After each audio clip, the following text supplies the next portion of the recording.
기도하시겠습니다. 사랑과 은혜가 많으신 참 좋으신 우리 아버지 하나님 감사합니다.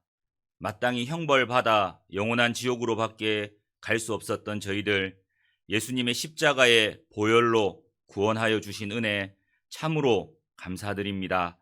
구원하여 주셨을 뿐만 아니라 고아로 내버려 두지 아니하시고 주님 몸된 교회 가운데 살아갈 수 있도록 은혜 베풀어 주심에 감사드립니다. 구원하여 주셔서 남은 인생 썩어져 가는 이 세상이 아니라 썩지 않고 쇠하지 않는 영원한 나라, 그 천국을 소망하며 주님을 위해, 복음을 위해, 교회를 위해 살아갈 수 있는 기회 주심에 너무나도 감사드립니다. 모이게 힘쓰라는 주님의 말씀을 따라 오늘 주일 이 자리에 함께 모여 교제 나눌 수 있도록, 또 이 자리에 올 수 있도록 우리의 마음과 발걸음을 인도하여 주심에 너무나도 감사드립니다. 우리의 모든 교제가 복음의 신앙을 위하여 일심으로 서서 협력하는 교제가 될 수 있도록 도와주시고, 우리의 모든 교제가 서로 돌아보아 사랑과 선행으로 격려하는 교제가 될 수 있도록 도와주시옵소서. 마지막 시대 전주 북부교회를 세워주셨습니다. 이 북부교회를 통해 이 전주에 이뤄진 많은 영혼들이 주님께로 돌아올 수 있도록 계속해서 귀하게 사용하여 주시옵소서. 또 앞서 일하시는 담임 목사님 건강 지켜주시고 그 입술의 지혜와 능력 더하여 주시기를 간절히 기도드립니다. 주님 오시는 그날까지 우리 전주 북부교회 형제 자매님들 서로 사랑하고 서로 존중하고 서로 배려하고 서로 아끼며 더욱 뜨겁게 복음을 전하다 주님 앞에 설 수 있도록 인도하여 주시옵소서. 또 우리 가운데 병중에 계신 형제 자매님들 있습니다. 치료하시는 하나님께서 하루빨리 건강 회복시켜 주셔서 건강한 몸으로 신앙생활 하는데 어려움 겪지 않도록 도와주시고, 또 어려움 가운데 있는 형제 자매님들 또한 붙들어 주셔서 그 어려움도 잘 이겨낼 수 있도록 도와주시옵소서. 그리고 지금 이 시간 해외에서 복음을 전하시는 선교사님과 또 가정들이 있습니다. 항상 건강 지켜주시고 영육간에 합당한 은혜로 또 채워주시고 복음이 전해지는 곳곳마다 구원의 역사가 일어날 수 있도록 도와주시옵소서. 이 자리 오늘 함께 하여야 하지만 또 함께 하지 못한 형제 자매님들 있습니다. 어느 곳에 있든지 그 마음이 늘 주님께 향할 수 있도록 붙들어 주시고 다음번 교제 때는 꼭 이 자리에 함께 할 수 있도록 인도하여 주시옵소서. 오늘 주일 말씀 시작부터 마치는 시간까지 주 성령님께 의지합니다. 우리를 사랑하시는 고마우신 예수님의 이름으로 감사하며 기도드렸습니다. 아멘. 네, 성경 찾겠습니다. 아가서 2장입니다. 아가서 2장입니다.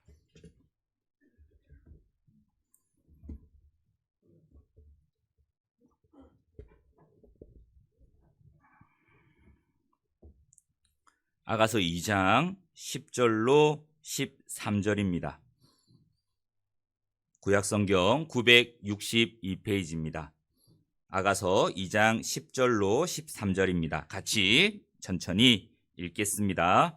나의 사랑하는 자가 내게 말하여 이르기를 나의 사랑 나의 어여쁜 자야 일어나서 함께 가자. 겨울도 지나고 비도 그쳤고 지면에는 꽃이 피고 새 노래할 때가 이르렀는데 반구의 소리가 우리 땅에 들리는구나. 무화과 나무에는 푸른 열매가 익었고 포도나무는 꽃이 피어 향기를 토하는구나. 나의 사랑 나의 어여쁜 자야 일어나서 함께 가자. 다시 한 번 더 인사드리겠습니다. 안녕하십니까? 저는 하순교회에서 교제하고 있는 황진욱 형제입니다. 아까 저는 아직 목사님이 아닙니다. 잘못 소개를 해주신 것 같은데요. 전도사이고요. 형제입니다. 오늘 또 이렇게 주일날 만나 뵙게 돼서 반갑습니다. 잘 지내셨습니까? 저희 하순도 잘 지내고 있습니다. 청정 지역이었는데 어제부터 특별 관리 지역이 되었습니다. 오미크론 확진자가 이 전남 지역에 많이 발생하는 바람에 제가 위험한 지역에서 왔습니다. 안심하셔도 괜찮을 것 같습니다. 자, 오늘은 일어나서 함께 가자라는 주제로 같이 말씀을 나눠봤으면 좋겠습니다. 이 아가서의 의미는 노래 중에 노래라는 뜻을 가지고 있습니다. 영어 성경에는 Song of Songs라고 해서 노래 중에 노래, 하나님이 보시는 가장 아름다운 노래가 있다면 다름 아닌 아가서입니다. 그리고 이 아가서를 읽을 때 세 가지의 주체가 나옵니다. 즉, 세 가지의 화자가 나옵니다. 셋 중에 하나입니다. 신랑이거나 신부이거나 예루살렘 여인이 이 아가서에 나옵니다. 신랑을 표현할 때는 방금 읽었던 10절에 보시면요, 나의 사랑하는 자가 라는 표현은 신랑을 말합니다. 그리고 중간에 나의 사랑, 나의 어여쁜 자야, 이 표현은 신부를 말하고 있습니다. 그리고 이 주된 내용은요, 솔로몬 왕과 술람비 여인의 사랑을 노래하고 있습니다. 솔로몬 왕은 예수님의 그림자이고 술람비 여인은 성도 혹은 교회의 그림자입니다. 그러므로 아가서는 이 주님과 성도 혹은 교회의 사랑을 노래하는 것으로 이해하시면 되겠습니다. 이 아가서는요, 그리고 신랑과 신부의 대화로 기록되어 있습니다. 이렇게 기록된 것을 통해서 대화의 중요성을 일깨워주고 있으며 대화의 필요성을 우리에게 알려주십니다. 아마 대화가 많은 부부는 싸움을 잘 안 할 거예요. 대화가 없으니까 서로 오해하고 때론 다투기도 합니다. 나아가서는 성도 간의 교제가 없다면 문제가 생기게 됩니다. 더 나아가서는 우리 개인적으로 주님과 교제가 없다면 아마 많은 신앙의 문제가 발생하게 되는 거죠. 자, 그리고 이 아가서는요, 솔로몬에 의해서 기록되었습니다. 전도서도 마찬가지죠. 그리고 이 전도서와 아가서를 비교해 보면요, 우린 이 둘 중에 하나의 인생을 살고 있습니다. 형제 자매님들께서는 전도서의 인생을 살고 계시는지 아가서의 인생을 살고 계시는지 한번 생각해 보셨으면 좋겠습니다. 이 전도서는요, 인생의 헛됨을 설명하고 있습니다. 반면에 이 아가서는 인생의 행복을 노래하고 있습니다. 그리고 전도서는요, 방황하는 삶의 모습이 기록되어 있습니다. 아가서는 그 방황으로부터의 휴식을 노래하고 있습니다. 그리고 전도서는 해 아래에서 수고하는 모든 일을 궁구하고 살핀 즉 만족할 수 없음을 말하고 있습니다. 반면에 아가서는 그리스도 안에서 사랑으로 만족하고 있는 것을 노래하고 있습니다. 우리 형제 자매님들은 어떤 인생을 살고 계십니까? 혹 아직도 헛된 것에 주목하며 아직도 방황하고 있으며 아직도 만족함이 없는 인생을 살고 있다면 전도서의 인생을 살고 계시는 거고요. 정말 행복을 노래하고 방황으로부터의 휴식을 노래하고 있으며 예수님 한 분만으로 만족하며 기뻐하며 살고 있다면 아마 아가서의 인생을 살고 있습니다. 우리 형제 자매님들은 어떤 인생을 살고 계십니까? 아가서죠. 아가서의 인생을 살고 계시죠? 감사합니다. 구원받은 그리스도인들은 정말 인생의 행복을 노래하며 정말 방황으로부터의 휴식을 노래하며 그리스도 예수 한 분만으로 우리가 만족하며 살 수 있는 인생이 되었습니다. 그리고 유대인들은요, 이 잠언, 전도서, 아가서를 이렇게 표현한다고 합니다. 잠언은요, 성전이라고 표현하고 있으며 전도서는 성소라고 표현하고 있으며 아가서는 지성소라고 말하고 있습니다. 성전은 아무나 이방인들도 그 성전뜰에는 다 들어갈 수 있습니다. 성소는 제사장만 들어갈 수 있습니다. 지성소는 대제사장만 1년에 한 번 들어갈 수 있는 곳입니다. 왜 아가서를 지성소로 표현했냐면 주님과 우리와의 더욱 치밀한 교제를 기록했기 때문에 이 지성소라고 유대인들은 표현하고 있습니다. 자, 오늘 본문 말씀 10절에 보시죠. 11절을 보겠습니다. 겨울도 지나고 비도 그쳤고 지면에는 꽃이 피고 새 노래할 때가 이르렀는데 반구의 소리가 우리 땅에 들리는구나. 겨울도 지나고 비도 그쳤다. 그리고 방구의 소리가 우리에게 들린다고 말씀하고 있습니다. 이 겨울은요, 개인적으로 구원받기 전의 겨울이었습니다. 교회적으로는 볼 때 혹심한 순환이나 핍박의 기간이 겨울이었습니다. 그리고 내적인 낙심과 낙담의 상태가 겨울입니다. 주님이 다시 오실 재림을 봄이라고 한다면 이 땅에서의 삶을 겨울이라고 볼 수 있습니다. 그리고 여기 반구의 소리가 우리 땅에 들리는구나. 이 반구는 야생 비둘기를 말하고 있습니다. 이 방구의 소리는 무슨 소리냐면 이 말씀은 노아 홍수 이후에 비둘기가 감람새 잎사귀를 물고 오는 장면을 떠올려 볼 수 있습니다. 그 감람새 잎사귀는요, 부활의 기쁜 소식을 말하는 거예요. 주님께서 죽으시고 부활하셨기 때문에 겨울도 지나고 비도 그쳤다. 즉 그 말처럼 우리의 심판과 형벌이 제해졌다는 것을 말씀하고 있어요.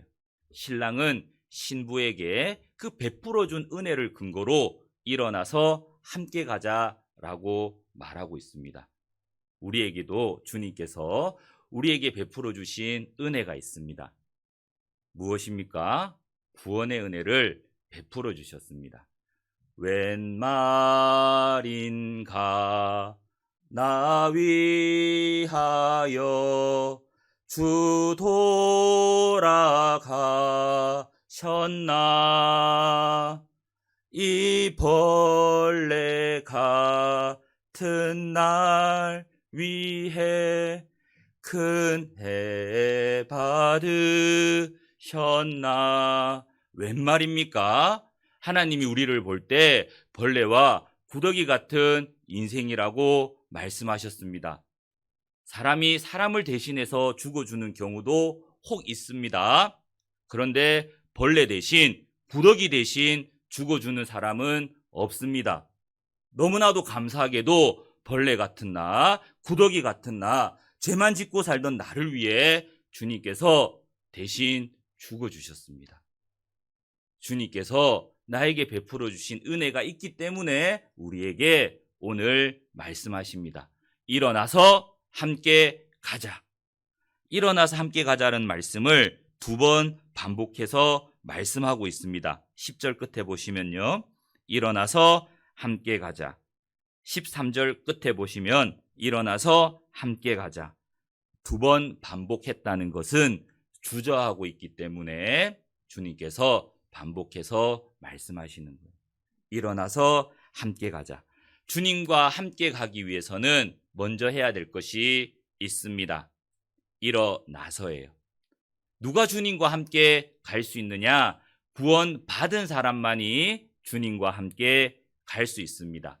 우리가 구원 받을 때 일어나서 주님께 돌아온 사람들입니다. 마치 탕자가 아버지께 돌아온 것처럼. 누가복음 15장입니다. 누가복음 15장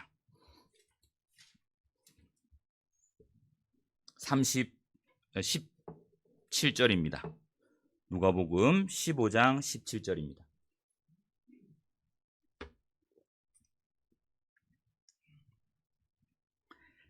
누가복음 15장 17절 제가 읽겠습니다. 이에 스스로 돌이켜 가로되 내 아버지에게는 양식이 풍족한 품꾼이 얼마나 많은고 나는 여기서 주려 죽는구나. 아버지를 떠난 탕자는 그 아버지와 함께 있는 품꾼보다 못하며 자신이 죽을 운명에 처해 있음을 알게 됩니다. 나는 여기서 주려 죽는구나. 자신의 비참한 모습을 발견하게 됩니다. 그리고 18절입니다. 내가 일어나 아버지께 가서 이르기를 아버지여 내가 하늘과 아버지께 죄를 얻었사오니 죄인임을 고백하게 됩니다. 우리도 마찬가지입니다. 우리도 성경을 배우면서 정말 중요한 사실들을 알게 되었습니다. 살아계신 하나님을 알게 되었습니다. 그리고 죄인으로 태어난 것이 사실이었습니다. 죄를 지은 것도 사실이었습니다. 죽고 끝나는 것이 아니라 심판이 있는 것도 사실이었습니다. 심판받고 영원한 지옥으로 밖에 갈 수 없는 운명이라는 것을 알게 되었습니다. 탕자의 모습처럼요. 성경에서 아마 죄를 한 구절 찾아서 말해보란다면 이사야서 53장 6절 말씀일 것입니다. 우리는 다 양 같아서 그릇 행하여 각기 제 길로 갔거늘. 그릇 행하다, 길을 잃고 방황했다라는 말씀입니다. 우리는 하나님을 모를 때 길을 잃고 방황하며 살았던 거예요. 그러다 성경을 배우는 가운데 하나님 앞에 마치 아버지를 떠난 탕자의 모습처럼 비참한 운명에 처해 있다는 것을 알게 되었습니다. 죄인이라는 것을 알게 되었습니다. 죄인인 것만 알고 끝난 게 아닙니다. 20절입니다. 20절. 이에 일어나서 아버지께로 돌아가니라. 사실 이 탕자의 되찾은 아들의 비유의 주제는요, 집 나간 아들을 기다리는 아버지의 마음이 주제이기도 합니다. 주님은 우리를 기다리고 계셨습니다. 우리가 이 말씀을 배우는 가운데 하나님이 살아계심을 알고 하나님 앞에 지옥 갈 수밖에 없는 죄인임을 깨닫고 거기서 끝난 것이 아니라 일어나서 우리를 기다리시는 하나님께로 돌아오게 되었던 거죠. 이 회개의 모습을 설명하고 있는 부분이기도 합니다. 회개란 뉘우치는 것에서 끝나는 것이 아니라 그 죄의 길에서 돌이키는 것을 말하는 거죠. 우리는 하나님을 떠나서 내가 가고 싶은 대로 하고 싶은 대로 살았죠. 그러다가 성경을 배우는 가운데 하나님의 살아계심을 알게 되고 하나님 앞에 지옥 갈 수밖에 없는 죄인임을 깨닫고 여기서 죄인임을 알고 방향을 바꿨던 거예요. 방향을 바꾸는 것이 회개입니다. 그런데 하지만 안타깝게도 요즘에 많은 사람들이 성경 강연에 이 바이블 세미나를 듣지만 죄인임은 알지만 방향을 바꾸지 않은 채 자기가 가던 길로 가시는 분들이 너무 많다는 거예요. 감사하게도 우리는 일어나서 주님께로 돌아올 수 있게 되었습니다. 먼저 구원받은 사람만이 주님과 함께 갈 수 있다는 거예요. 그리고 주님께서는 구원받은 사람들에게도 일어날 것을 말씀하고 있습니다. 어디에서 일어나느냐? 잠에서 일어날 것을 말씀하고 있습니다. 에베소서 5장 14절입니다. 에베소서 5장 14절.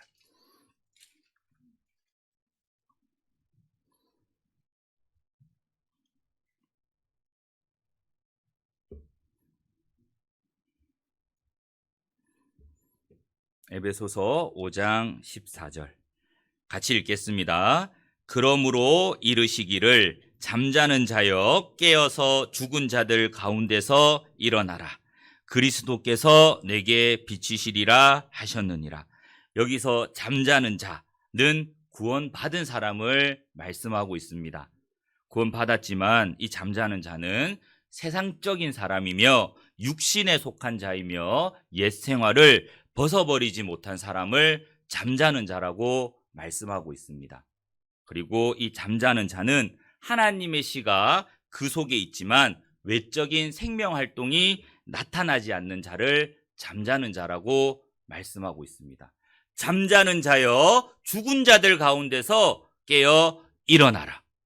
오늘 우리에게 하시는 말씀입니다. 일어나라. 주님과 함께 가기 위해서는 먼저 잠에서 일어나셔야 돼요. 우리를 잠들게 하는 것들이 많이 있습니다. 그 중에 대표적인 하나가 다름 아닌 주님의 재림을 더디 생각하는 사람들은 잠을 자게 됩니다.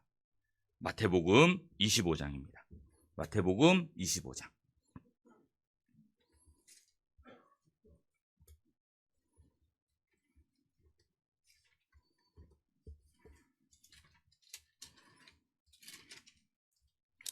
마태복음 25장 2절부터 1절부터 제가 읽겠습니다. 그때에 천국은 마치 등을 들고 신랑을 맞으러 나간 열처녀와 같아 하리니 그 중에 5은 미련하고 5은 쓸기 있는지라. 미련한 자들은 등을 가지되 기름을 가지지 아니하고 쓸기 있는 자들은 그릇에 기름을 담아 등과 함께 갔더니 5절은 같이 읽겠습니다. 신랑이 더디옴으로 다 졸며 잘세. 열처녀의 비유를 말씀하는 구절인데요. 이 5처녀 다른 점이 있죠. 미련한 5처녀는 등은 가지고 있었지만 기름은 없었습니다. 여기서 말씀하는 기름은 성령을 가리키고 있습니다. 하지만 슬기로운 처녀 5은 이 기름을 가지고 있었습니다. 차이점은 있었습니다. 그리고 공통점도 있습니다. 기름을 가졌든 기름을 가지지 않았든 다 졸며 잘세라고 되어 있습니다. 구원은 받았지만 잠자고 있었던 거예요. 왜 잠을 잤느냐? 신랑이 더디옴으로 다 졸며 잘세. 주님의 재림을 기억지 않고 산다면 우리는 신앙의 잠을 잘 수 있다는 거예요. 여기서 강조하는 것은 거듭나야 될 것을 말씀하고 있으며 거듭난 성도는 깨어 있을 것을 우리에게 교훈하고 있습니다. 누가 신앙의 잠을 자는가? 주님의 재림이 더디다고 생각하는 사람은 신앙의 잠을 잘 수 있다는 거예요. 성경은 계속해서 말씀하십니다. 잠깐 후면 오시리가 오시리니 생각지 않을 때에 인자가 오리라 라고 말씀하고 있어요. 그래서 우리에게 잠자지 말고 깨어 있을 것을 말씀하십니다. 마지막 시대를 살아가는 그리스도인들에게 필요한 3가지 깨가 있습니다. 무슨 깨일까요? 참깨, 아닙니다. 3가지 깨가 있습니다. 첫 번째, 깨어 있어야 됩니다. 두 번째, 깨끗해야 합니다. 세 번째, 깨져야 합니다. 마지막 시대를 사는 그리스도인들에게 필요한 3가지 깨어 있어야 되며 깨끗해야 되며 깨져야 되는 거예요. 그 사람이 신앙의 잠을 안 자게 되는 거예요. 그래서 로마서 13장 11절에 또한 너희가 이 시기를 알거니와 자다가 깰 때가 벌써 되었나니. 자다가 깰 때가 되었답니다. 우리는 이 시기를 아는 사람이죠. 주님 오시기 전에 일어나야 될 모든 일들은 다 일어난 시대에 우리는 살고 있습니다. 그래서 주님께서 오늘 우리에게 먼저 일어날 것을 말씀하시는 거예요. 주님 곧 오신다. 일어나라 라고 말씀하십니다. 또 우리의 신앙을 잠들게 하는 대표적인 것 중에 하나가 다름 아닌 게으름입니다. 잠언을 찾아보시죠. 잠언 24장입니다.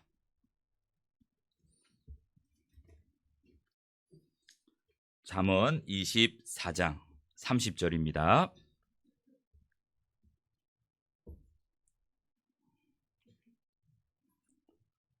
(30절부터) 제가 읽겠습니다. 내가 증왕은 과거 한때를 말합니다. 과거 한때 게으른 자의 밭과 지혜 없는 자의 포도원을 지나며 본즉 가시덤불이 퍼졌으며 거친 풀이 지면에 덮였고 돌담이 무너졌기로 내가 보고 생각이 깊었고 내가 보고 훈계를 받았었노라. 내가 좀 더 자자, 좀 더 졸자, 손을 모으고 좀 더 눕자 하니 내 빈궁이 강도같이 오며 내 곰핍이 군사같이 이르리라. 여기 반복되는 단어가 있습니다. 좀 더입니다. 신앙생활에 가장 큰 적이 있다면 다름 아닌 게으름입니다. 자, 이 밭과 포도원이 이렇게 황폐해진 원인은 다름 아닌 좀 더 때문이에요. 좀 더. 가시덤불이 하루아침에 생긴 것이 아닙니다. 그 어린 가시순 하나에서 시작되었습니다. 그리고 거친 풀도 하루아침에 생긴 것이 아닙니다. 어린 그 싹 하나에서 시작이 되었습니다. 돌담이 무너진 것도 하루아침에 벌어진 일이 아닙니다. 돌 하나가 떨어짐으로 시작이 되었습니다. 이것은 좀 더가 가져다 준 결과입니다. 좀 더가 문제라는 거죠. 내 신앙의 밭도 이 좀 더라는 게으름 때문에 황폐해지고 궁핍해지며 잠들게 될 수 있다는 거예요. 그럼 왜 좀 더라는 게으름을 피우게 되는 걸까요? 이 좀 더는 당장 큰 문제를 일으키지 않기 때문입니다. 이것이 함정이라는 거예요. 좀 더는 지금 당장 큰 문제를 일으키지 않기 때문에 좀 더 하게 되는 겁니다. 그러나 성경은요, 이 좀 더에 신경 쓸 것을 말씀하고 있습니다. 전도서 10장 1절에 보면 죽은 파리가 향기름으로 악취가 나게 하는 것 같이 라는 말씀이 있습니다. 그 죽은 귀찮다고 죽은 파리를 좀 더 두면 비싼 향기름 전체가 썩게 됩니다. 귀찮다고 배에 구멍 난 작은 구멍 하나를 방치해 두면 그 배는 침몰하게 됩니다. 귀찮다고 비행기에 고장난 부품을 그대로 두게 된다면 그 비행기는 추락하게 될 것입니다. 귀찮다고 구두 안에 작은 돌 하나를 그대로 둔다면 우리는 결국 걷지 못하게 될 것입니다. 귀찮다고 작은 암세포 하나를 좀 더 방치해 두면 몸 전체가 결국 죽게 되는 거예요. 그래서 아가서 2장 15절에 우리를 위하여 여우 곧 포도원을 허는 작은 여우를 잡으라 라고 말씀하고 있습니다. 귀찮다고 작은 여우를 좀 더 둔다면 그 여우가 어미가 되고 새끼를 놓고 결국 포도원을 망치게 되는 거예요. 자, 반대로 이 좀 더를요, 신앙적으로 사용한다면 우리는 깨어 있을 수 있게 된다는 거죠. 나아만 장군이 요단 강가에 몸을 좀 더 7번 담그니 깨끗함을 잊게 된 거예요. 우리가 좀 더 말씀을 가까이 하고 좀 더 기도를 간절히 하고 좀 더 교제에 깊숙이 들어오고 좀 더 담대히 복음을 전한다면 깨어있는 삶을 살아갈 수 있다는 거죠. 이 좀 더를 게으른 쪽으로 사용하는 것이 아니라 우리는 신앙적으로 사용해야 될 것을 교훈받아 볼 수 있습니다. 그때 우리는 잠에서 일어날 수 있습니다. 게으름의 발전 단계가 있습니다. 처음에 최선을 다하지 않습니다. 나아가서는 의무를 저버리게 됩니다. 그리고 더 나아가서는 육신적으로 편안한 것만을 추구하게 됩니다. 게으름의 발전 단계입니다. 게으른 사람의 특징이 있습니다. 첫 번째, 잠자기를 좋아합니다. 두 번째, 미리 준비하지 않습니다. 계속 뒤로 미룬다는 거죠. 잠언 20장입니다. 잠언 20장 4절입니다.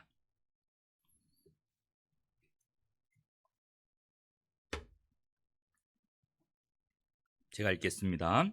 게으른 자는 가을에 밭 갈지 아니하나니 그러므로 거둘 때에는 구걸할지라도 얻지 못하리라. 게으른 사람의 특징 두 번째는 미리 준비하지 않는다는 거죠. 계속 뒤로 미룬다는 거예요. 밭 갈아야 될 때 밭을 갈아야 되는데 갈지 않고 미룬다는 거예요. 게으른 자의 세 번째 특징이 있습니다. 핑계와 변명을 잘합니다. 잠언 22장 13절입니다. 잠언 22장 13절입니다. 제가 읽겠습니다. 게으른 자는 말하기를 사자가 밖에 있은즉 내가 나가면 거리에서 찢기겠다 하느니라. 핑계를 댑니다. 변명을 잘합니다. 핑계와 변명을 대면서 그래서 지금은 안 된다 라고 말하는 거예요. 게으른 사람의 세 번째 특징입니다. 게으른 사람은 입만 부지런합니다. 하지 않고. 그리고 그 게으름의 결과가 어떠냐? 다시 잠언 24장 33절로 34절입니다. 잠언 24장 33절로 34절. 내가 좀 더 자자 좀 더 졸자 손을 모으고 좀 더 눕자 하니 내 빈궁이 강도같이 오며 빈궁이 강도같이 온다는 거죠. 강도의 특징이 있습니다. 강도는 몰래 와서 있는 것을 다 빼앗아 갑니다. 한순간에 그동안 모아놓은 것을 다 잃어버리게 됩니다. 신앙의 성장은 서서히 되지만 심륜에 빠지는 것은 순식간에 된다는 거예요. 이게 게으름이 가져다주는 첫 번째 결과입니다. 두 번째 결과는 내 곤핍이 군사같이 이르리라. 군사의 특징이 있습니다. 군사는 갑자기 와서 나를 해치고 죽입니다. 즉 신앙이 죽임을 당하는 거예요. 살아있으나 죽은 자로다 라고 되는 거예요. 게으름이 가져다주는 결과입니다. 게으름에서 벗어나는 방법이 있습니다. 로마서 12장 11절입니다. 다 암송하시죠? 부지런하여 게으르지 말고 열심을 품고 주를 섬기라. 줄여서 부, 개, 열, 주. 감사합니다. 조지 휘트필드는 그 말씀을 읽을 때 이렇게 묵상했다고 합니다. 게으름으로 녹슬어 없어지는 인생이 되기보다는 마지막 순간까지 최선을 다하다 달아서 없어지는 인생을 살고 싶다. 게으름으로 녹슬어 없어지는 인생을 사시겠습니까? 아니면 마지막 순간까지 최선을 다하다 달아서 없어지는 인생을 사시겠습니까? 아마 게으름으로 산다면 게으름으로 녹슬어지는 인생이 될 거예요. 정말 부지런하여 게으르지 말고 열심을 품고 주를 섬긴다면 마지막 순간까지 최선을 다하다 달아서 없어지는 인생이 될 것입니다. 게으름을 벗어나는 방법, 신앙의 잠에서 깨어나는 방법, 부지런한 거예요. 우리가 부지런해야 됩니다. 올 한 해 주님은 먼저 일어나서 함께 가자고 하십니다. 자, 일어나서 이제 주님께서 함께 가자고 하십니다.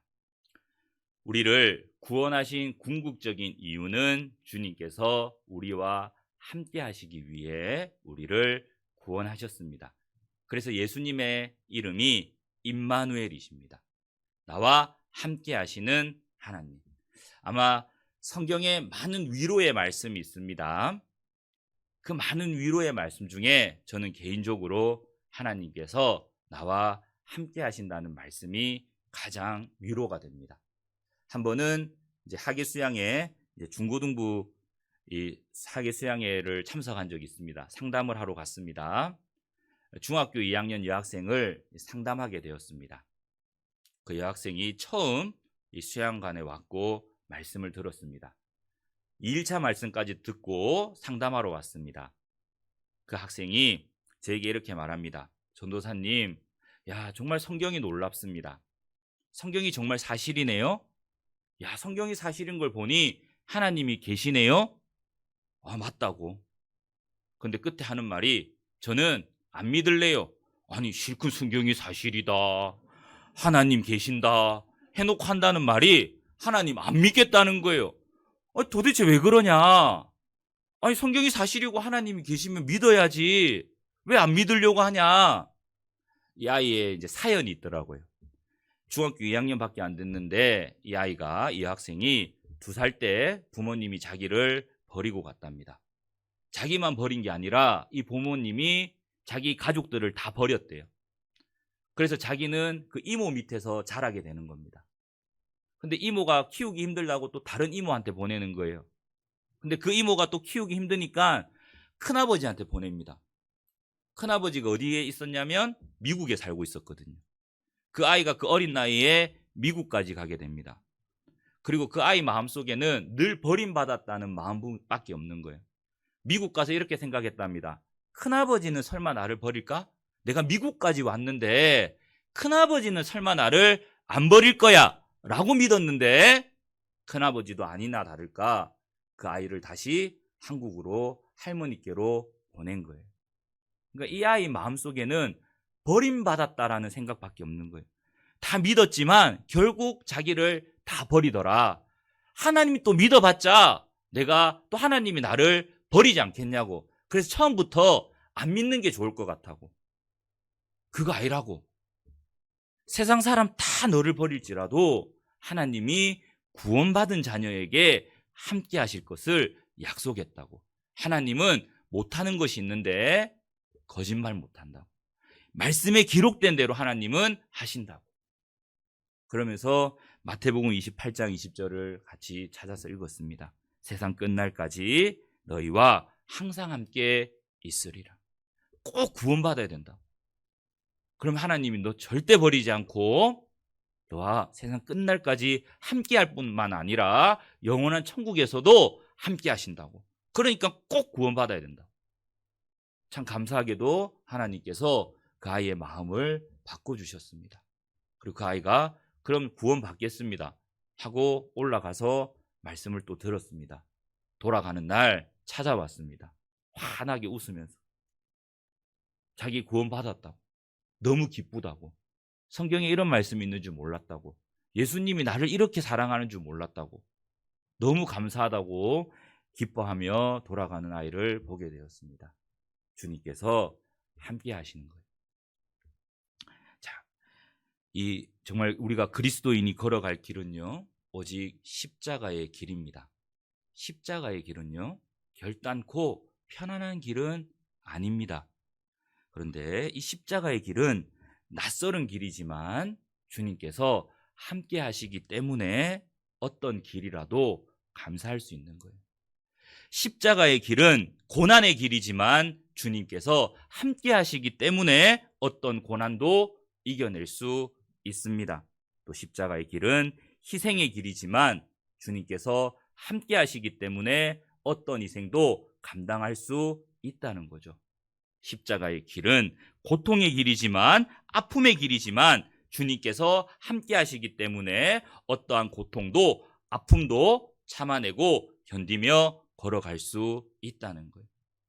그리고 십자가의 길은 슬픔의 길이지만 주님께서 함께 하시기 때문에 어떠한 상황 가운데서도 주님을 찬양하며 걸어갈 수 있다는 거예요. 우리가 신앙생활하는 가운데 늘 좋은 일만 있는 것이 결코 아닙니다. 정말 예상치 못한 많은 어려움을 당할 때가 많이 있습니다. 저도 참 그런 일들이 많더라고요. 이제 화순에 와서 제가 2017년 8월부로 이제 화순교회에 왔습니다. 그리고 화순에서 첫 딸을 낳았습니다. 화순 때. 벌써 6살이 되었습니다. 저를 닮아서 너무 예쁩니다. 예, 안 봐도 아시겠죠? 예. 그리고 정말 둘째가 생기길 간절히 또 기도하면서 이제 둘째를 좀 가지려고 했어요. 근데 잘 안 되더라고요, 이게. 정말 기도하는 가운데 이제 3년 만에 이제 둘째를 가졌습니다. 야, 너무 기쁘더라고요. 자매랑 저와 너무 기뻐했습니다. 참 둘째를 바랬고 기다렸는데 또 하나님이 주셔서 둘째가 생긴 거예요. 그 기쁨도 잠시 둘째가 유산이 되었어요. 저도 참 슬픈데 참 자매는 더 많이 슬퍼하더라고요. 참 많이 아팠습니다. 유산도 뭐 아이 놓는 거랑 같다고 이렇게 말들을 하시더라고요. 참 힘들었습니다. 근데 참 그때 힘들 때 이겨냈던 말씀이 주님께서 함께 하신다. 분명히 주님이 선한 계획이 있으니까 이런 시간을 주실 거야. 그리고 주님은 지금 또 우리와 함께 하시지. 그렇지. 주님은 감당할 시험밖에는 주시지 않는다고 했기 때문에 때론 이런 어려움도 주시는 거구나. 주님이 함께 하신다는 말씀을 붙잡고 그 시간을 이겨냈습니다. 너무나도 감사하게 또 주셨습니다. 또 둘째가 태어났습니다. 하순댁입니다. 딸 또 낳았습니다. 이제 7개월 됐거든요. 이제 막 기어다닙니다. 아, 또 이렇게 건강한 아이를 주시려고 그 아이가 건강이 좋지 못해 또 유산을 시킨 건 아닐까라는 생각도 해봅니다. 우리는 때론 너무나도 어려운 일을 당할 때가 있습니다. 그때 꼭 기억하셔야 돼요. 주님께서 함께 하신다. 때로는 너무 그 짐들이 무겁다 보니까 사실 그 말씀이 이해가 안 될 때도 많습니다. 주님께서 수고하고 무거운 짐진 자들아 다 내게로 오라고 말씀하십니다. 그리고 주님께서 우리에게 매게 하는 짐이 쉽고 가볍다고 합니다. 아니 지금 내가 처해 있는 상황은 이 쉬운 상황이 아닌데, 가벼운 상황이 아닌데, 너무 어려운데, 너무 힘든데, 아마 그럴 때가 많이 있죠. 참 저도 그 말씀이 이해가 안 될 때가 너무 많았습니다. 아니 너무 이렇게 힘든데 어떻게 주님은 나에게 매게 하는 짐들이 쉽고 가볍다고 하실까? 첫째를 놓고 첫째 딸이 하는 행동을 통해 그 말씀이 깨달아졌습니다. 이제 첫째가 크면서요, 이제 걸어 다니기 시작하면서 이제 자기 책가방도 생긴 거예요. 책가방이 생겼는데 그 책가방 안에요, 오만 걸 다 넣어요. 막 무거운 거를. 근데 들려고 하니까 들어집니까? 안 들어집니까? 안 들어져요. 근데 아버지가 제가 옆에서 그걸 보고 있는 거예요. 그래서 딱 들 수 있게끔요, 다 빼가지고 기저귀 하나, 물티슈 하나 딱 들 수 있을 만큼만 딱 넣어주니까요, 아이가 그 배낭을 매는 거예요. 아, 그렇구나. 그렇구나. 주님께서도 내가 맬 수 있는 짐만을 나에게 주시는구나. 내가 감당할 수 있는 것이기 때문에 나에게 이 시간들을 주시는구나 라는 것을 깨닫게 되었습니다. 그리고 주셨을 뿐만 아니라 그 시간도 주님이 함께 하신다는 거죠. 주님은 우리와 함께 하실 뿐만 아니라 우리에게 오늘 말씀하십니다. 함께 가자라고 말씀하고 계십니다. 누가 주님과 함께 갈 수 있습니까?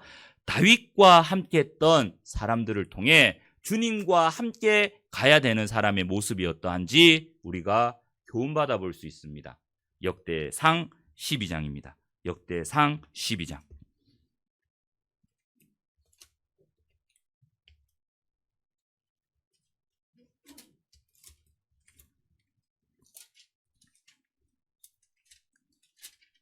역대상 12장 구약성경 630페이지입니다. 18절입니다. 제가 읽겠습니다. 때에 성신이 30인의 두목 아마세에게 감동하시니 가로되 다윗이여 우리가 당신에게 속하겠고 이세 아들이여 우리가 당신과 함께 하리니 원컨대 평강하소서. 당신도 평강하고 당신을 돕는 자에게도 평강이 있을지니 이는 당신의 하나님이 당신을 도우심이니이다 한지라. 다윗이 드디어 접대하여 세워 군대 장관을 삼았더라. 다윗과 함께했던 첫 번째 사람 아마세입니다. 이 아마세가 다윗과 함께할 수 있었던 이유는 성신이 감동하시니, 성령의 감동을 입은 사람이 주님과 함께 걸어갈 수 있습니다. 이 당시에 다윗과 함께한다는 것은 굉장히 모험적이며 목숨을 걸 행동이었습니다. 왜냐하면 다윗이 왕이 아니었습니다. 사울이 왕이었어요. 사실 굉장한 모험이었던 거예요. 사울이 다윗을 미워했습니다. 그럼에도 불구하고 이 아마세는 다윗과 함께 할 수 있었던 이유는 다름 아닌 성령의 감동함을 입었기 때문에, 성령 충만함을 받는 삶, 그 사람이 주님과 함께 걸어갈 수 있는 겁니다. 자, 성령 충만은 쉽게 말하면 정상적인 그리스도인의 생활이 성령 충만입니다. 이 성령 충만은 그리스도인들에게 특별한 것이 아니라 자연스러운 것입니다. 그래서 우리가 신앙생활에 가장 중요한 두 가지 원칙이 있습니다. 첫 번째가 성령 충만함을 받는 삶이에요. 그리고 두 번째가 교회 안에 거하는 삶입니다. 우리가 수요 말씀, 지금 계속해서 수요 말씀 때 이 두 가지의 주제로만 말씀이 전해지고 있습니다. 성령 충만함을 받는 삶, 교회 안에 거하는 삶, 신앙생활의 중요한 두 가지의 줄기이기도 합니다. 자, 성령 충만함을 받는 삶. 우리가 올 한 해 주님과 함께 걸어가기 위해서 성령 충만함을 받는 삶을 사셔야 돼요. 즉 정상적인 그리스도인의 생활을 하셔야 됩니다. 그것이 무엇입니까? 말씀, 기도, 교제, 전도입니다. 말씀에 대한 태도를 분명히 하셔야 돼요. 우리가 말씀이 얼마나 중요한지를 잘 알고 있습니다. 너희가 거듭난 것이 썩어질 씨로 된 것이 아니요 썩지 아니할 씨로 된 것이니 항상 있고 살아있는 하나님의 말씀으로 되었느니라. 말씀을 통해 우리가 거듭났습니다. 그래서 베드로전서 1장은 너희가 말씀으로 거듭났다라는 것을 말씀하시면서 베드로전서 2장은 말씀으로 거듭난 너희는 신령하고 갓난아이와 같이 신령하고 순전한 젖을 사모하라. 말씀으로 거듭난 사람, 말씀을 사모할 것을 말씀하고 있습니다. 그리고 이 말씀은 우리 신앙생활 가운데 우리가 주님 앞에 가는 순간까지 내 발의 등이요 내 길에 빛이 되는 거예요. 우리가 이 말씀이 얼마나 중요하다는 것을 잘 알고 있습니다. 그래서 신명기 17장 19절에 보면 왕이 되면 이렇게 해라 라는 것 중에 하나가 신명기 17장 19절에 평생에 자기 옆에 두고 읽어서 그 하나님 여호와 경외하기를 배우며 이 율법의 모든 말과 이 규례를 지켜 행할 것이니라 라고 말씀했는데도 불구하고 솔로몬은 하나님의 말씀을 떠났습니다. 이 시대의 왕이 누구입니까? 구원받은 그리스도인을 왕이라고 말씀하고 있습니다. 오직 너희는 택하신 족속이요 왕같은 제사장들이요. 우리에게 하나님이 동일하게 요구하십니다. 말씀에 대한 태도를 분명히 하셔야 돼요. 말씀을 읽는 유형이 있습니다. 5가지 유형인데요. 나는 어떤 유형에 속하는지 한번 확인해 보십시오. 첫 번째 유형은요. 정속주행입니다. 정속주행. 매일 정해진 분량만큼 읽습니다. 두 번째는요. 서행입니다. 서행. 하루에 정해진 분량에서 미달되게 읽어요. 그리고 세 번째는 정차입니다. 하루씩 빼먹고 안 읽습니다.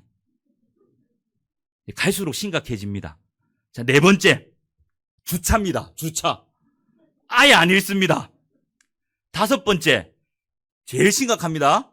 견인. 지금 성경책이 어디 간지도 모릅니다.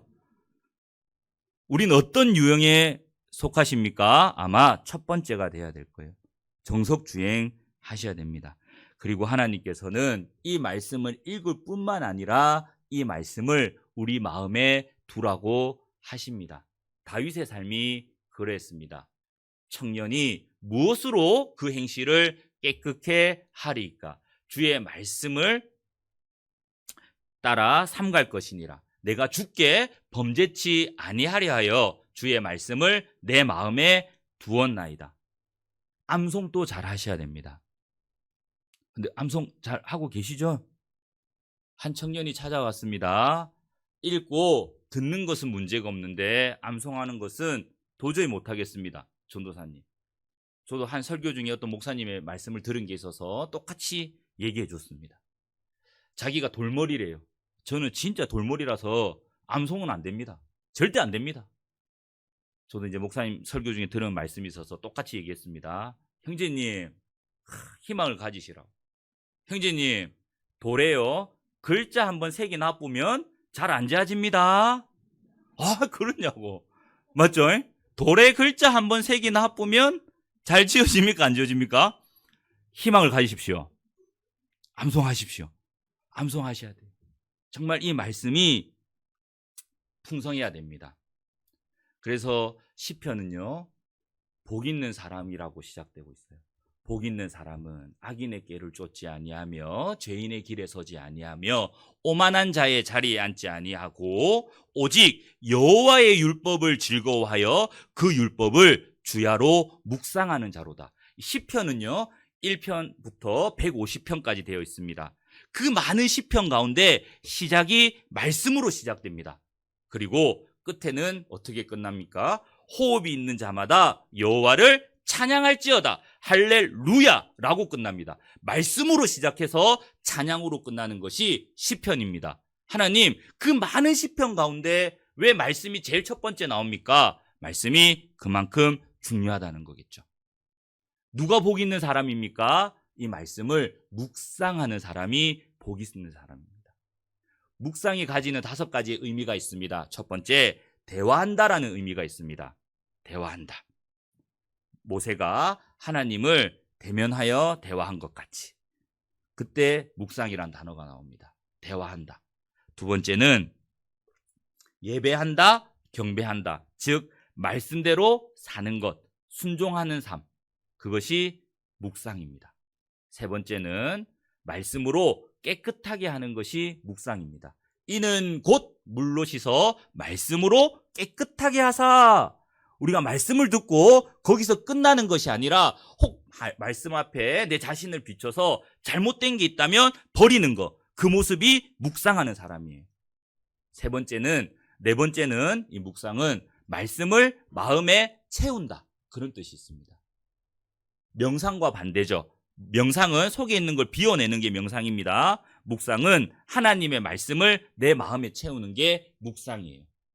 그리고 다섯 번째 의미는 묵상은 되풀이한다라는 의미를 가지고 있습니다. 하나님과 대화하고 하나님 말씀대로 살아가며 그리고 말씀으로 깨끗이 하며 말씀을 내 마음에 두며 그것을 계속해서 되풀이하는 것.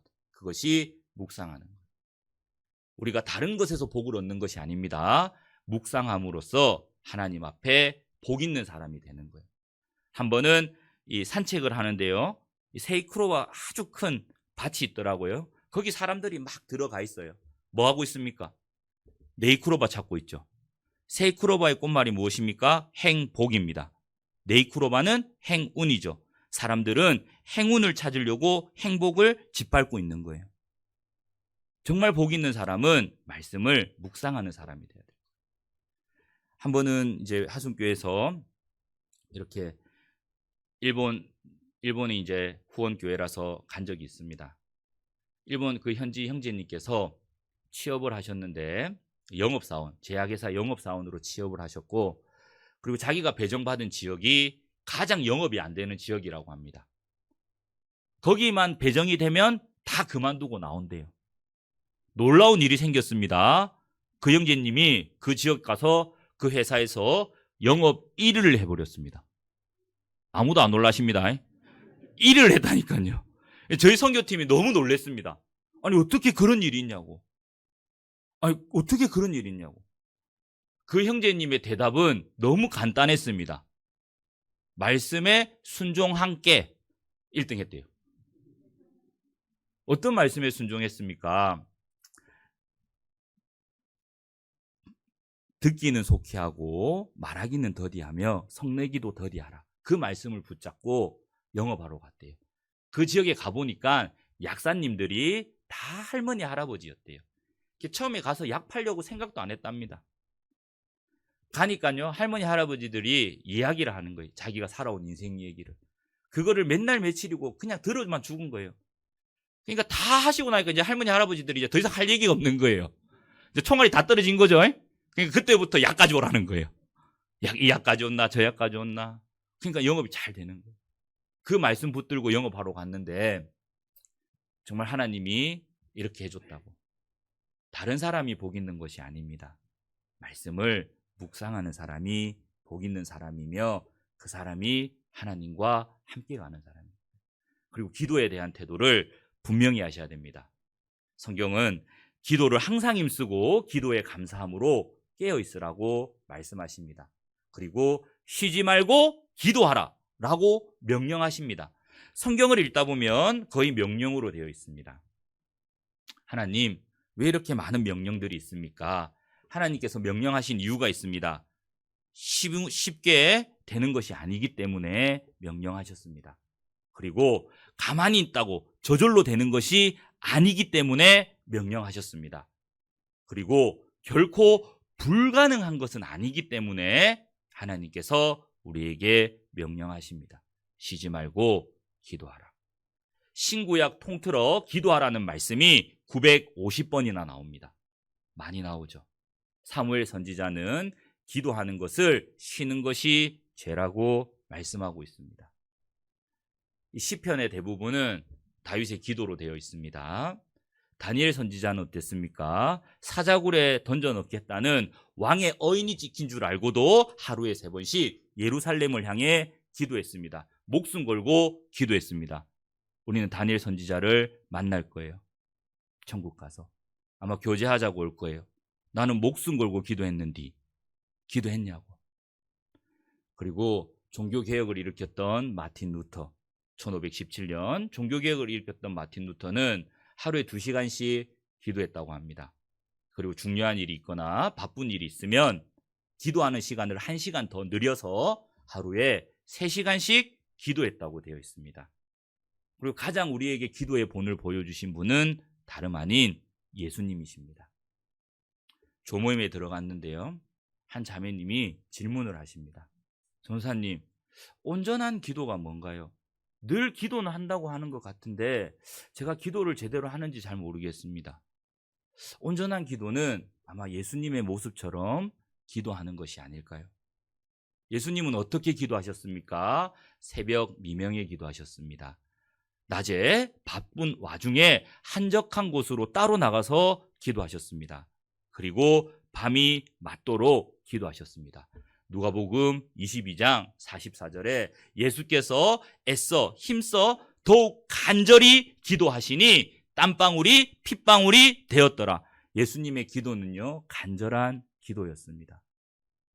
최근에 기도하면서 정말 간절하게 기도해 보신 적 있습니까?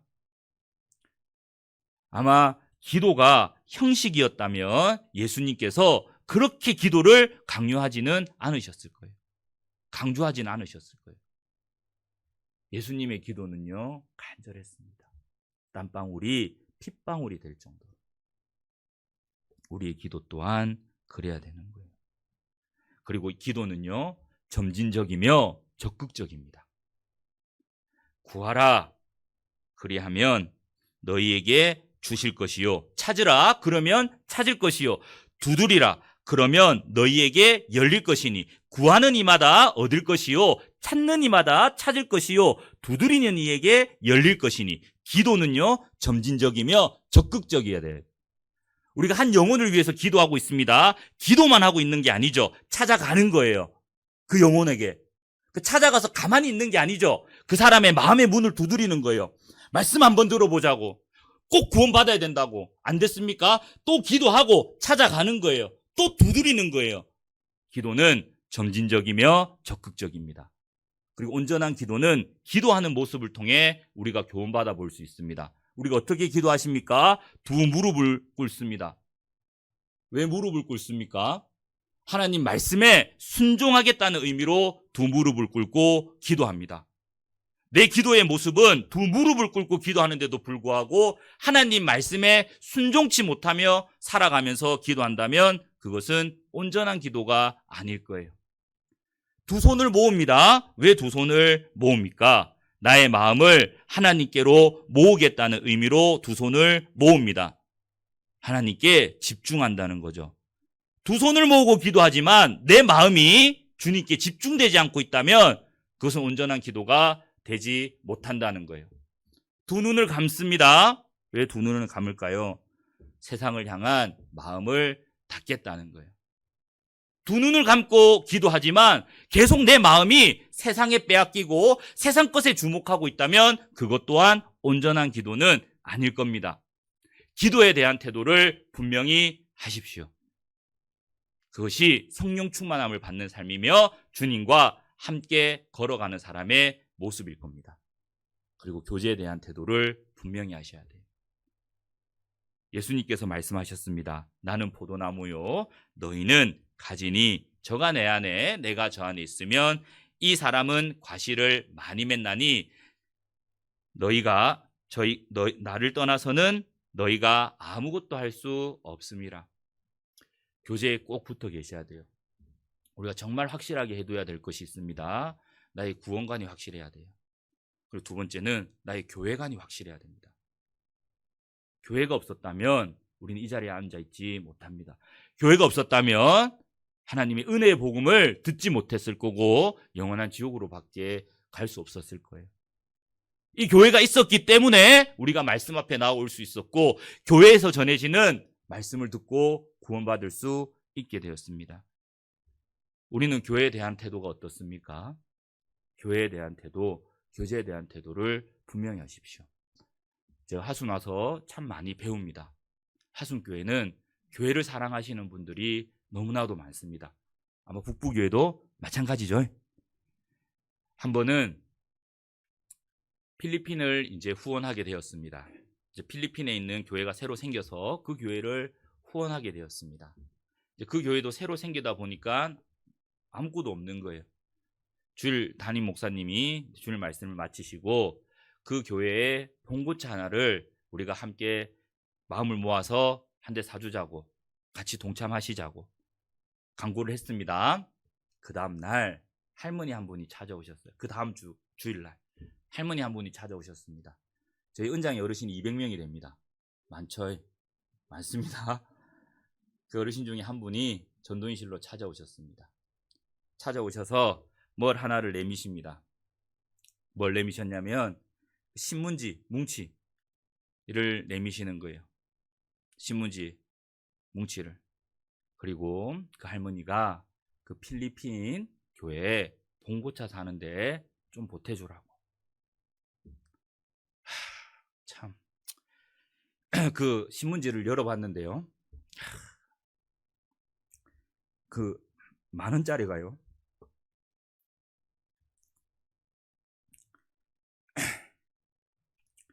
다 꼬깃꼬깃 구겨진 10,000원짜리를 다 하나하나씩 펴서 싸서 오신 거.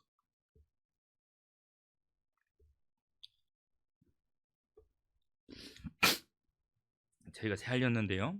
100만 원입니다. 100만 원. 그 할머니에게는 엄청 큰 돈입니다.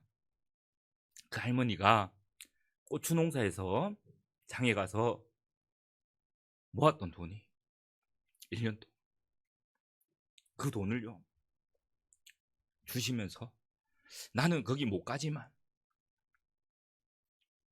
거기 갈 수도 없지만 도와주라고.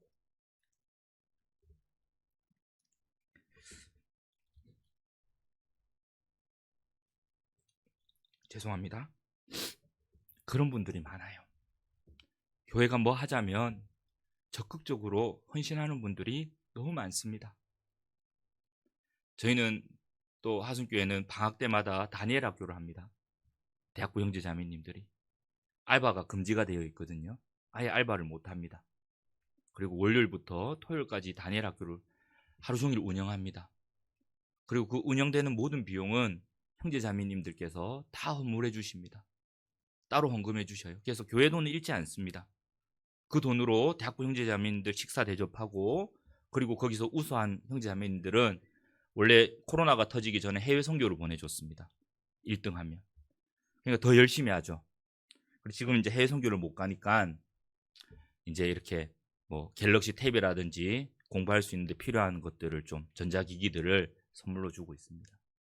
그 모든 운영되는 것이 다 형제자매님들이 따로 이렇게 헌물해 주시는 그 돈으로 운영하고 있습니다. 정말 교회를 사랑하시는 분들이 너무 많아요. 그러니까 하나님이 역사할 수밖에 없는 거예요. 1월 달에 대전도 집회했습니다. 온라인, 오프라인 통해서 350명의 영혼이 말씀을 들었습니다. 그냥 저희가 대전도 집회를 하면 코로나가 터지기 전에는 거의 200명이 되는 영혼들이 말씀 앞에 나왔습니다. 왜 이런 구원의 역사가 크게 일어나지? 교회를 사랑하는 분들이 많은 거예요. 여러분, 우리 형제자매님, 정말 교회를 대하는 태도를 분명히 하셔야 돼요. 그리고 교제를 대하는 태도를 분명히 하셔야 돼요. 모이기에 힘쓰라고 합니다. 그날이 가까움을 볼수록 더욱 그리하라. 모이기를 패하는 사람들의 습관과 같이 하지 말고 오직 그날이 가까울수록 모이기에 힘쓰라고 말씀하십니다. 왜 우리가 교제 안에 있어야 되냐면 교제 안에 있는 것이 내 사랑하는 가족들이 구원받는 길이에요. 사무엘, 여기 좀 잡아 놓으시고요. 사무엘 하 23장입니다. 사무엘 하 23장.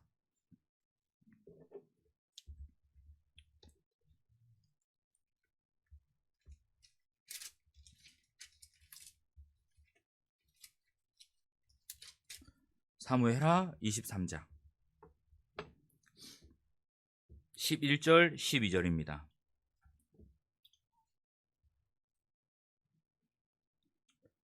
제가 읽겠습니다.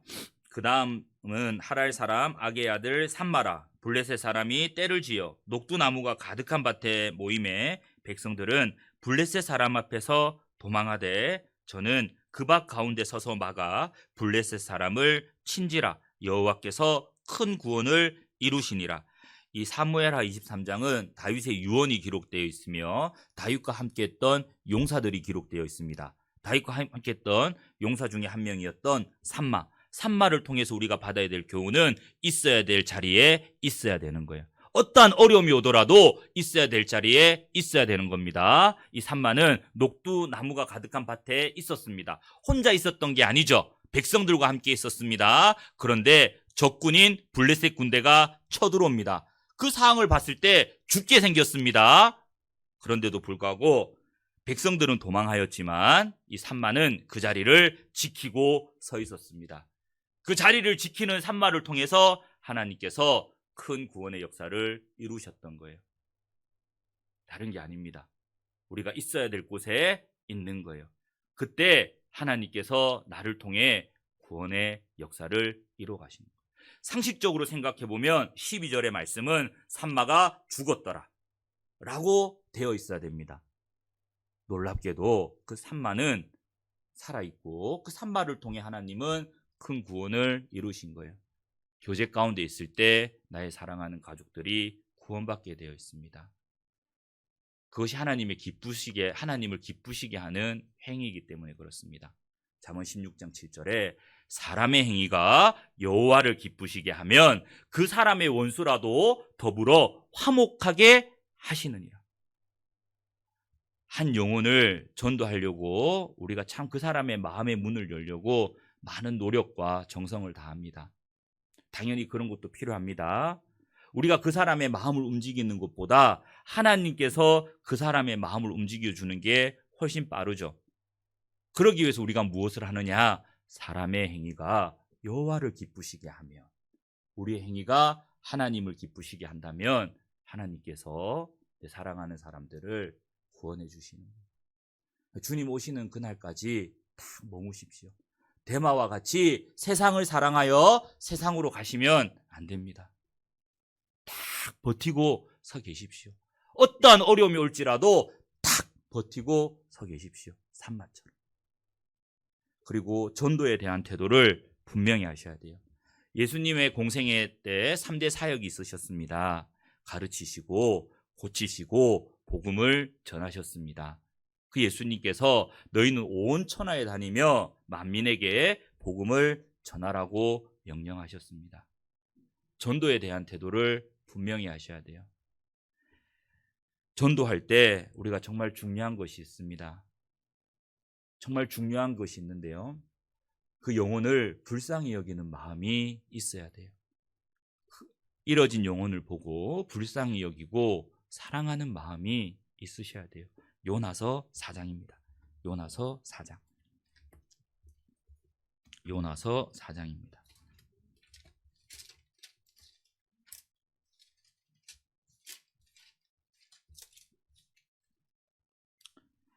구약성경 1289페이지입니다.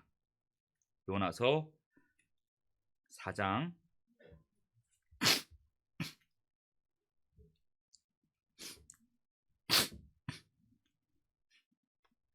10절입니다. 여호와께서 가라사대 내가 수고도 아니하였고 배양도 아니하였고 하룻밤에 났다가 하룻밤에 망한 이 박농쿨을 내가 아꼈거늘 하물며 이 큰 성읍 니느웨에는 좌우를 분별치 못하는 자가 12만여 명이요 육축도 많이 있나니 내가 아끼는 것이 어찌 합당치 아니하냐. 요나에게 없는 것이 있습니다. 요나는 요나서 4장 1절을 보면 하나님에 대한 지식은 있었습니다. 그런데 요나에게 없던 것은 죄인을 불쌍히 여기는 마음이 없었던 거예요. 하나님께서는 이런 요나를 책망하십니다. 우리 형제 자매님들께서 아끼는 것이 무엇입니까? 집에 있는 화초를 아끼십니까? 자동차를 아끼십니까? 애완견을 아끼십니까? 내가 아끼는 것이 무엇입니까? 하나님은 다름 아닌 영혼이었습니다. 요나는 박농쿨이었어요. 요나가 아끼는 것은 이뤄져 가는 영혼들이 아니라 박농쿨이었던 거예요. 나는 어떻습니까? 자존심을 너무 아껴서 자존심 굽히기 싫어서 전도 안 한다? 아니죠. 내가 아끼는 것이 무엇입니까? 바로 영혼이 돼야 돼요. 정말 그 영혼을 불쌍히 여기고 아껴야 됩니다. 하순교회 봉사의 한 형제님이 아버지를 전도하는데 7년이 걸렸습니다. 그 아버지가 조직 세계에 계셨던 분이에요. 그 봉사 형제님이 아버지를 전도하러 갑니다. 아버지 말씀 듣고 구원 받아야 돼요. 그 다 큰 아들을 아버지가 때려요. 1년째 맞고 2년째 맞고 3년째 맞고 4년째 맞고 5년째 맞고 6년째 맞고 7년째 맞고. 아버지가 7년째 이랬답니다. 야, 너는 속도 없냐? 이렇게 맞아가면서 전도하고 싶냐? 물어봤대요. 그 형제님의 대답은 딱 한마디였답니다. 내 아버지잖아요. 내 아버지잖아요. 가만 놔둘 수 있습니까? 내 사랑하는 가족이 구원받지 못하면 영원한 지옥으로 가는데 그 영혼을 보고 우리는 가만히 놔둘 수 있습니까? 그럴 수 없다는 거예요. 우리가 가장 아껴야 되는 것은 하나님이 아낀 영혼이어야 됩니다. 내 아버지고 내 어머니고 내 자녀고 내 부모고 내 사랑하는 친구고 구원받지 못하면 지옥 가는데 그 영혼을 가만히 놔둔다고요? 안 된다는 거예요. 그 아버지 구원 받으셨어요. 그 형제님이 포기하지 않고 그렇게 맞아가면서 전도했는데 결국 그 아버지 구원받고 어머니도 구원받으셨어요. 우리가 정말 아끼는 것이 영혼이어야 됩니다. 우리는 그것을 위해 살아가고 있습니다. 교회가 존재하는 목적, 내가 살아가는 목적, 다름 아닌 전도하기 위해 살아가는 거예요. 공격이 최선의 방어라는 말이 있습니다. 그리고 구르는 돌에는 이끼가 끼지 않는다는 말이 있습니다. 우리가 직장에 나갈 때, 학교 갈 때 아침 일찍 일어나죠. 우리 자매님들은 교회 올 때 밖에 나가야지만 화장하죠. 맞죠? 전도할 때 우리가 가장 깨끗해지는 거예요. 왜 내 마음이 세상에 뺏기고 하나님께 집중하지 못할까? 혹 전도하지 않기 때문에. 그러니까 다른 데 마음이 뺏기는 거예요. 내가 가장 아끼는 것이 영혼이어야 됩니다. 하나님의 지식, 하나님에 대한 지식만 가지는 것이 아니라 영혼을 불쌍히 여기고 사랑하는 마음으로 전도하셔야 돼요. 다시 역대상 12장입니다. 역대상 12장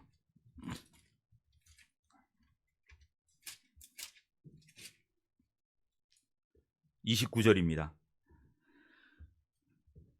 역대상 12장 29절 제가 읽겠습니다. 베냐민 자손 곧 사울의 동족은 아직도 태반이나 사울의 집을 쫓으나 그 중에서 나온 자가 3,000명이요. 3,000명이요 줄쳐놓으시고요. 다윗과 함께했던 사람 그 베냐민 지파 가운데 3,000명이었습니다. 옆에다가 인정줄에 매이지 않는 사람이라고 적어놓으십시오.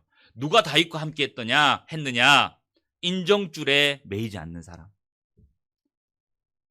이 당시에 사울이 왕이었습니다. 사울은 베냐민 지파였습니다. 자기 집안 식구가 왕인데도 불구하고 사울과 함께하지 않고 다윗과 함께했던 거예요. 그 이유는 인정줄에 매이지 않았기 때문이에요. 마귀는 끊임없이 우리를 묶으려고 합니다. 죄의 줄로 또 묶으려고 합니다. 이성의 줄로 우리를 묶으려고 해요. 돈의 줄로 우리를 묶으려고 합니다. 염려의 줄로 우리를 묶으려고 해요. 절망 가운데 있을 때 그 절망의 줄로 우리를 끊임없이 묶으려고 합니다. 삼손을 여러 번 묶으려고 했던 것처럼 끊임없이 마귀는 우리를 묶으려고 합니다. 마귀가 묶으려고 하는 줄에 매이지 않을 때 우리는 주님과 함께 갈 수 있습니다. 기억하십시오. 우리는 마귀의 줄에 매이는 것이 아니라 사랑의 줄에 매인 자들입니다. 언약의 줄에 매인 자입니다.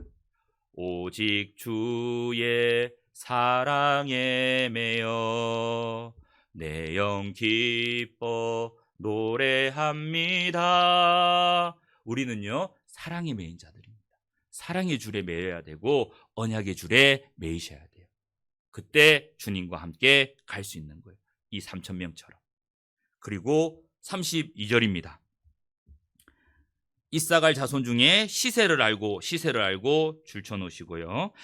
이스라엘이 마땅히 행할 것을 아는 두목 200명이니 저희는 모든 형제를 관할하는 자며 스불론 중에는 모든 군기를 가지고 항우를 정죄하고 두 마음을 품지 아니하고 줄쳐놓으시고요. 능히 진에 나아가서 싸움을 잘하는 자가 5만 명이요. 이사갈 자손 중 200명 그들이 다윗과 함께 했습니다. 어떻게 다윗과 함께 할 수 있었느냐? 시세를 알았던 거예요. 시세를 아는 것, 어떤 흐름을 안다는 거죠. 즉 깨어있는 사람입니다. 분별력이 있는 사람입니다. 그 사람이 하나님과 함께 갈 수 있는 거예요. 우리가 분별력을 가지기 위해 늘 말씀이 기준이 돼야 돼요. 어떤 사람들은 이래도 좋고 저래도 좋고 이래도 흥 저래도 흥, 어느 쪽이 진리 편인지 헤아리지 못하고 그냥 사는 분도 있습니다. 먼저는 시세를 아셔야 돼요. 분별하셔야 됩니다. 분별의 기준은 다름 아닌 말씀이에요. 정말 우리가 지금 어느 시대 때인지 분명히 인식하고 살아가는 사람, 그 사람들이 주님과 함께 가는 거예요. 어떤 시대입니까? 주님 오실 시대에 살고 있습니다. 그걸 늘 기억하고 살아간다면 우리는 주님과 함께 갈 수 있는 거예요. 그리고 스불론 중에 두 마음을 품지 아니하는 자들이 있습니다. 5만 명이 됩니다. 누가 다윗과 함께 했느냐? 두 마음을 품지 않는 자. 자, 여기 잡아놓으시고요. 야고보서를 보시죠. 야고보서 1장입니다. 야고보서 1장 8절입니다. 야고보서 1장 8절 같이 읽겠습니다. 두 마음을 품어 모든 일에 정함이 없는 자로다. 두 마음을 품은 사람을 정함이 없다고 말합니다. 여기서 정함이 없다라는 헬라어는 아카타스타토스라는 단어입니다. 하도 많이 해가 왜 아프습니다. 아카타스타토스라는 단어인데요. 이 뜻이 어떤 뜻이냐면요. 평행을 이루는 말로서 이 두 가지의 방법이나 생각에서 결정을 내리지 못하는 것을 가리킨다. 이런 자들은 마음이 항상 불안정하여 변하기 쉬우므로 하나님을 떠나기 쉬운 자들이다. 즉 정함이 없다. 마음이 불안정하며 하나님을 떠나기 쉬운 자들이라는 거예요. 세상도 좋고 하나님도 좋고 그럴 수 없다는 거예요. 한 가지는 포기해야 됩니다. 한 가지는 내려놔야 돼요. 그 사람이 주님과 함께 갈 수 있습니다. 두 마음을 품었다. 정함이 없다. 언제든지 주님을 떠날 수 있는 상황에 놓여 있다는 것을 기억하십시오. 오직 하나님만 바라보고 우리는 가야 돼. 그 사람이 주님과 함께 갈 수 있는 사람입니다. 다시 역대상 12장입니다. 역대상 12장. 다윗과 함께 했던 사람들의 공통적인 마음이 있습니다. 38절입니다. 역대상 12장 38절. 이 모든 군사가 항우를 정죄하고 다 성심으로 줄쳐놓으시고요. 헤브론에 이르러 다윗으로 이스라엘 왕을 삼고자 하고 또 이스라엘의 남은 자도 다 일심으로 다윗으로 왕을 삼고자 하여 다 성심으로 다 일심으로. 이 성심이라는 단어를 찾아보니까요. 영어 성경에는 퍼펙트 하트라고 되어 있더라고요. 더 어렵죠. 퍼펙트 하트가 도대체 뭘까? 또 온전한 마음이라 되어 있더라고. 근데 이 성심은 흐트러지지 않는 순수한 마음입니다. 흐트러지지 않는 순수한 마음. 그리고 이 성심은 정직한 마음을 말하며 바른 마음을 말하며 깨끗한 마음을 말하며 주님의 마음을 말하며 순종하는 마음이 성심인 거예요. 주님과 함께 가는 사람, 성심으로 가셔야 돼요. 그리고 일심입니다. 오직 한 마음으로, 두 마음을 품지 않고 한 마음일 때 주님과 함께 갈 수 있는 거예요. 그리고 한 명을 더 찾아보겠습니다. 사무엘하 15장입니다. 사무엘하 15장.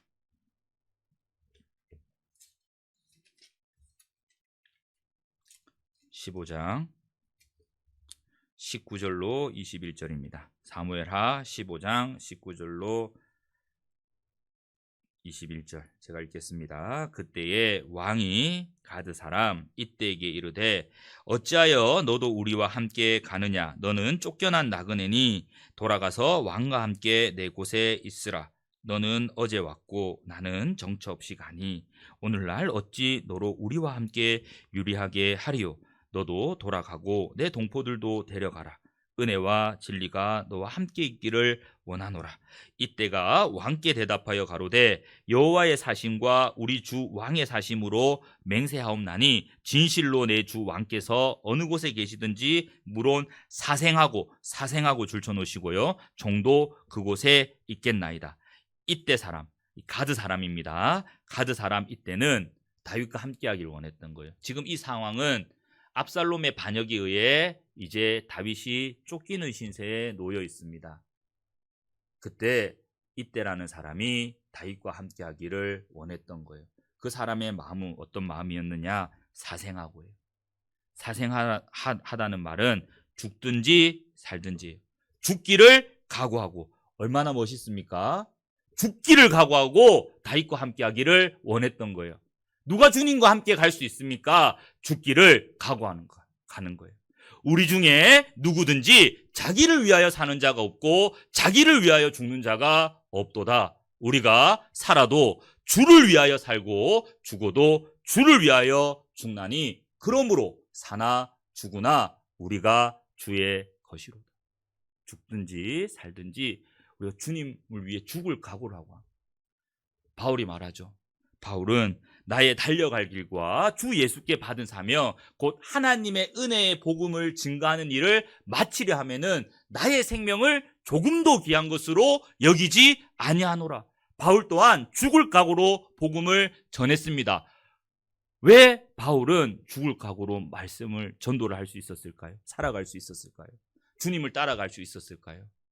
소망이 확실했기 때문에. 소망이 확실했기 때문에 죽을 각오로 주님을 따라갔던 거예요. 우리 또한 주님께서 요구하십니다.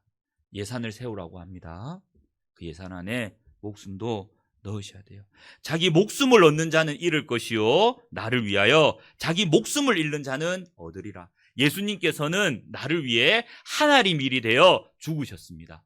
그리고 이제 우리가 주님을 위해 죽어야 될 때 그 사람이 주님과 함께 갈 수 있는 사람이에요. 주님께서 오늘 우리 모두에게 말합니다. 일어나서 함께 가자. 그리고 일어나서 함께 갈 때 우리가 또 생각해 볼 것이 있는데요. 두 가지만 조금 더 생각해 보고 마치겠습니다. 빌립보서 3장입니다. 빌립보서 3장입니다.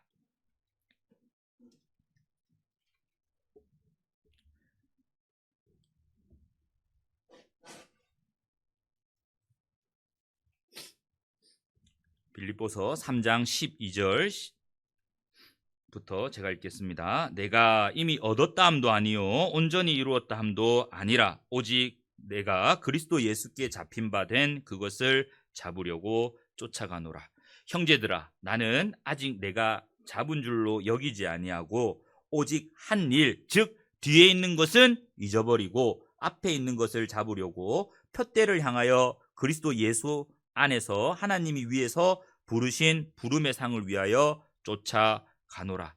우리가 주님과 함께 가기 위해 해야 될 일이 있습니다. 잊어버리는 거예요. 오직 한 일, 즉 뒤에 있는 것은 잊어버리고 좋았던 일이든 아팠던 일이든 슬펐던 일이든 잊어버리는 거예요. 전도서 7장 10절에 옛날이 오늘보다 나은 것이 어쩌미냐 하지 말라. 이렇게 묻는 것이 지혜가 아니니라. 우리의 신앙의 진보에 발목을 잡는 것이 있습니다. 다름 아닌 과거를 계속 떠올리는 거예요. 잊어버리는 거예요. 잊어버릴 뿐만 아니라 14절에 표대를 향하여 그리스도 예수 안에서 하나님이 위에서 부르신 부름의 상을 위하여 쫓아가노라. 우리가 주님을 바라보고 주님께서 각 사람에게 행한 대로 주시고자 하는 상과 영광과 면류관을 바라보고 나아가는 거예요. 뒤를 돌아보지 않는 겁니다. 손에 쟁기를 잡고 뒤를 돌아보는 자는 내게 합당치 아니하고 우리가 찬송도 합니다. 주님 뜻대로 살기로 했네. 주님 뜻대로 살기로 했네. 주님 뜻대로 살기로 했네. 뒤돌아서지 않겠네. 찬양은 하는데요, 맨날 뒤로 돌아. 이렇게 하시지 마시라고. 잊어버리고 표대를 향해서 가는 거예요. 그리고 한 가지 더, 주님과 함께 가는 사람들이 어때야 되는지 고린도후서 12장입니다. 고린도후서 12장. 고린도후서 12장입니다. 18절입니다. 고린도후서 12장 18절 같이 읽겠습니다. 내가 디도를 권하고 함께 한 형제를 보내었으니 디도가 너희의 일을 취하더냐? 우리가 동일한 성령으로 행하지 아니하더냐? 동일한 보조로 하지 아니하더냐? 주님과 함께 걸어가는 사람들의 모습은 동일한 보조예요. 함께 발맞춰 가는 거예요. 아마 전주 북북교회 올 한 해 표대가, 목표가 일심으로 협력하자. 맞습니까? 일심으로. 동일한 보조로 가셔야 돼요. 교회에서 하는 일에 함께 하십시오. 구역에서 하는 일에 함께 하시라고요. 교회가 하는 일에 함께 할 때 그 사람은 동일한 보조로 주님과 함께 걸어가는 사람의 모습일 겁니다. 함께 하십시오. 자, 오늘 일어나서 함께 가자. 주님이 마지막 시대를 사는 우리에게 요구하십니다. 일어나서 함께 가자. 올 한 해 시작한 지 이제 얼마 되지 않았습니다. 정말 올 한 해뿐만이 아니라 주님 앞에 가는 그날까지 우리 전주 북북교회 형제 자매님들께서 일어나서 주님과 함께 걸어가셨으면 좋겠습니다. 기도하고 마치겠습니다. 하나님 감사합니다. 오늘 또 함께 일어나서 함께 가자라는 주님의 말씀을 통해 또 생각해보는 시간 가졌습니다. 혹 우리 중에 잠자는 자 있다면 일으켜 세워주시고 주님과 함께 걸어갈 수 있도록 도와주시기를 간절히 기도드립니다. 또 2월 7일부터 대전도 집회가 계획되어 있습니다. 말씀 전하시는 목사님 건강 지켜주시고 그 입술에 지혜와 능력 더하여 주시옵소서. 또 대전도 집회를 통해 많은 영혼들이 구원받을 수 있도록 주님께서 도와주시고 남은 시간 우리 모두 함께 전도할 수 있도록 그 영혼들을 불쌍히 여기는 마음, 사랑하는 마음을 가지고 더욱 힘있게 복음을 전할 수 있도록 도와주시옵소서. 주님 오실 날이 멀지 않았습니다. 정말 주님 오시는 그날 주님 앞에 섰을 때 우리 모두가 잘하였도다 착하고 충성된 종아 이 말 한마디만 듣는 그러한 삶을 살아갈 수 있도록 도와주시옵소서. 이후의 모든 시간 주님만을 의지하며 주님만을 기쁘시게 하는 우리 북부교회가 될 수 있도록 인도하여 주시옵소서. 우리를 사랑하시는 고마우신 예수님의 이름으로 감사하며 기도드렸습니다. 아멘.